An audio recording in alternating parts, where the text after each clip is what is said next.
Hey there, it's Walt. My first client as a young trial lawyer was a very successful physician. I'll call him Dennis.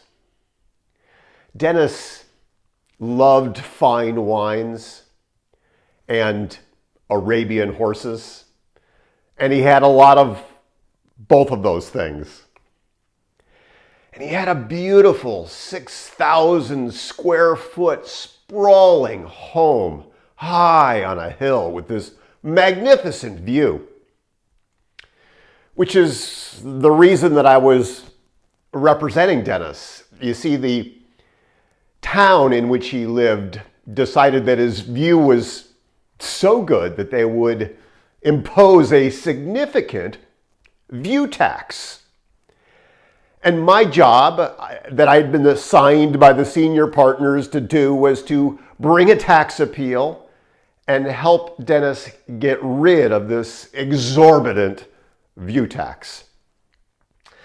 And being young and idealistic, I worked very hard, and being someone who believes in building relationships, I worked hand in glove with Dennis, and we had what I thought was becoming this lovely friendship, this closeness. We laughed often, we talked about things other than the law, and it was a lovely relationship. And as the day approached for our tax appeal hearing, we doubled down and we got ready, we prepared, and I felt like, I really was feeling very optimistic about the whole thing, and I was feeling that Dennis was ready. And we were walking in the door to the hearing room for the tax appeal, and Dennis leaned over to me and whispered, "Walt, don't screw this up. If you do, I'm going to sue you."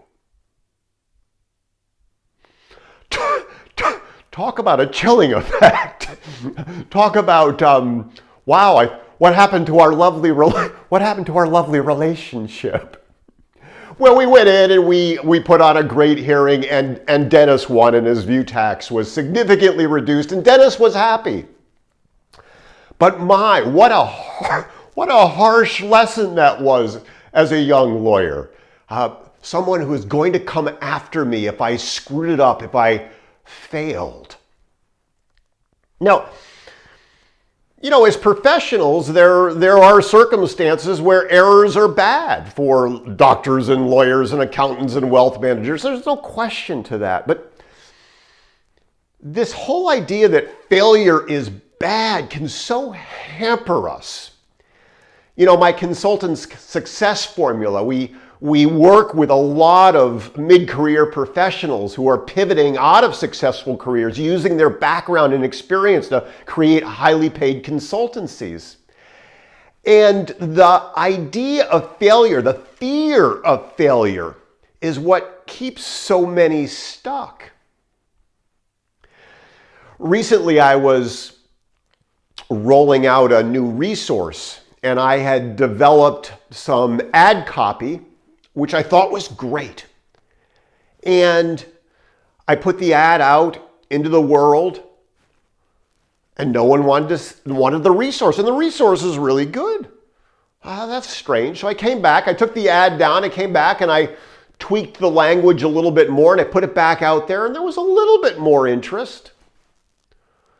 I thought, okay, I took the ad down, I came back and I tweaked it a little bit more, and I put the ad back out, and all of a sudden a torrent of interest.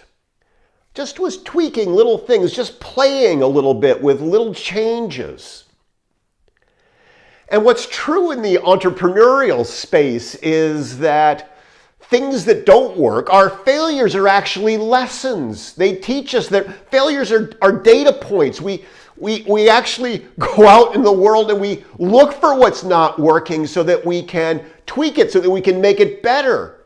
And entrepreneurship is this wonderful daily co-creation, this wonderful daily creative activity that we get to engage in, and it's actually a lot of fun. And for so many of us, it's hard to be beginners again. It's hard to allow us to make mistakes. We fear failure. There's that great book by Susan Jeffers, Feel the Fear and Do It Anyway. And that's so hard for so many of us. And yet, the magic in our lives is just beyond that comfort zone. And the magic is in those places that we don't know, those places that we're not familiar with yet. And how hard it is to embrace a beginner's mind. This last summer, Ann and I were out in Indonesia and Papua New Guinea and Bali, and Ann wanted to learn to surf. And yeah, that was not high on my list, but she wanted to do it, so we went out and we took surfing lessons. And it was really hard to be bad at that. I like to be good at things. It was hard to be bad at it. And yeah, I fell off a lot. I bonked my head and got beat up by the waves, but wow, we laughed and just enjoyed. And isn't that the point, to go out and have some fun and try new things? I think it was Edison who said, I didn't fail 10,000 times in my effort to make the light bulb, to invent the light bulb. I found 9,999 things that didn't work. Failure as a lesson, failing forward quickly, and embracing all of this as the opportunity to create and the opportunity to have some fun. Make it a great rest of the day, great rest of the week. Talk soon.